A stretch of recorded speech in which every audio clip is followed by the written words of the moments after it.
This here is just the setup of the power rack. Important to do before you do any exercise or workouts on them. Here I'm just changing the levels, too high. It's necessary to do to make sure you're able to take the bar off the rack and rack it back up. Cool, so I've just adjusted the levels there on the power rack. Now I have just a quick tester. Make sure that with the front squat there I can get it off and put it back. And I'll also check with the back squat, check it up, it's a good height, I can rack it up nicely. So yeah, that's important to do with any client. And secondly, there's the safety bars. Ensure the safety bars are put in place to allow you to do your squats without any issues. If you have any problems, you can fall back on them. I've got stickers there that I put there to save a bit of time, but I'll do a quick test with the front squat first, I think, or maybe the back squat. So yeah, just a quick check, get it off, make sure the height of the safety bars is correct. That's a bit off. There we go. That's better. I like to do my squats fairly deep. So that's the back squat, and I move forward to the front squat to check and make sure it's all good. So this is just the initial setup. Something basic you can do. I think it's important to do with all your clients. Cool. So the front squat, down, clink, back up. Any problems, I can rest the bar on the safety bar, so I should have no problems. So that's the basic setup. Now I add some weight. I've got some 20s, I think, I can add on there.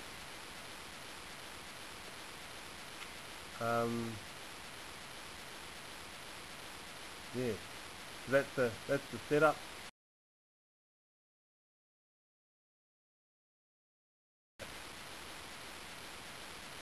Cool. So this is me doing the back squat. So I'll step up. I like to sort of make sure that the distance between my hands are the same. Obviously allows some balance when doing the squat. Step under it. I like to stand up first and just feel the weight.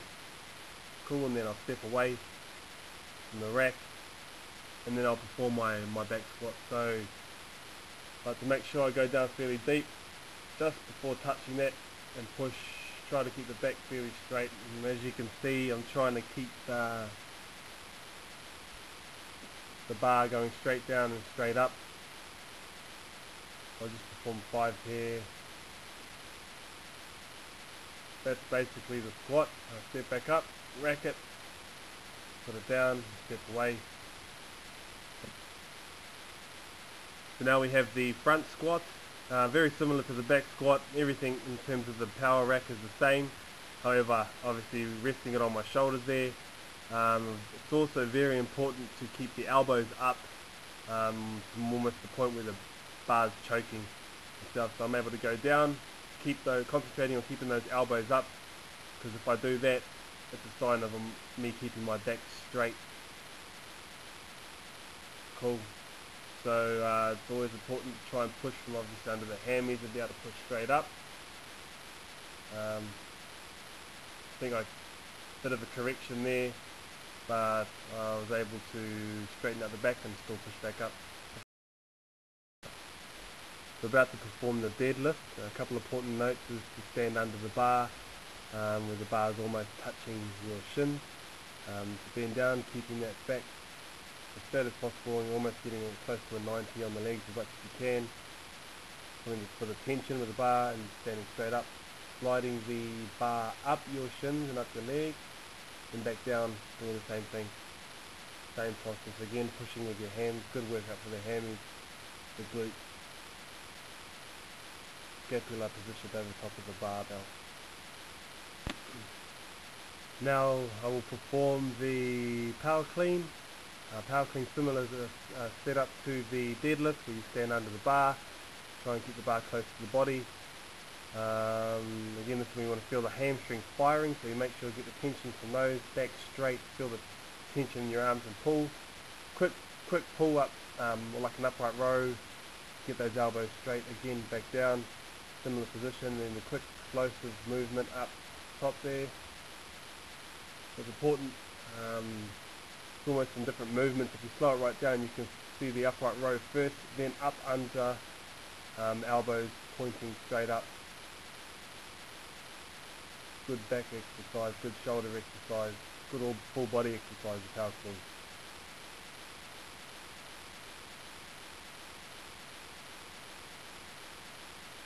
Quick explosive movement, and that's power clean. Now for the bent over row, again similar sort of setup, standing just under the bar there. Trick again with the hamstring is you want to get them firing, so you want to feel them tight to take on the tension or the pressure of the weight. Pull the tension with your arms there, straighten out the back and squeeze that back as you pull up, straight up, trying not to do the pigeon chest as much as possible. Cool. Here we have the military press, just on the power rack there. Again, check the height and make sure it's, which I've already done, so then you do that. Right, so just hook up under the military press. Now it works obviously the shoulders, the deltoid is the main muscle that it's working there, but you're also getting work through your triceps there. You want to just keep the back straight, not really doing too much movement. And as you can see, I'm moving the face out of the way a bit. It's probably a good possibility you could whack your nose on your way up or down, so just a slight push, bring it down. It's a good exercise, predominantly the shoulder.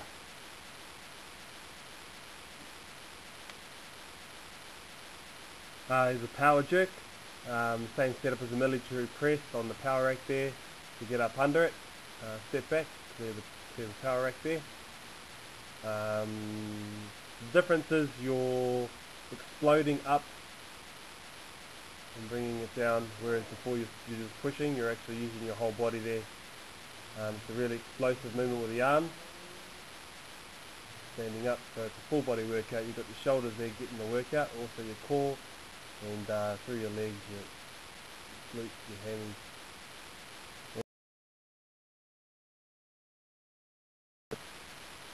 Alright, so the final exercise here is the bench press.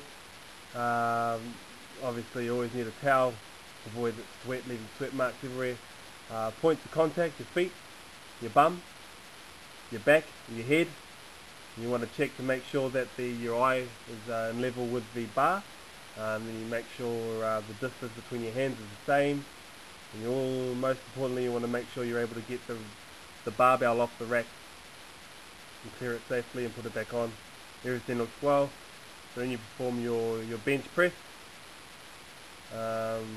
Predominantly it is a chest exercise, however there are plenty of muscles working as you do it. So you want to hold it down there and straight up. If you work through the chest, the triceps obviously get a workout through this as well. You're also getting a workout through your back. So there are different angles you can work the bench press on, being incline or decline. You can obviously do the same movement with dumbbells, but the barbell is more controlled, and so it's a real powerlifting, real compound exercise. You got to control it down, control it up. You can vary the exercise by exploding up, but that's basically the chest press, the bench press.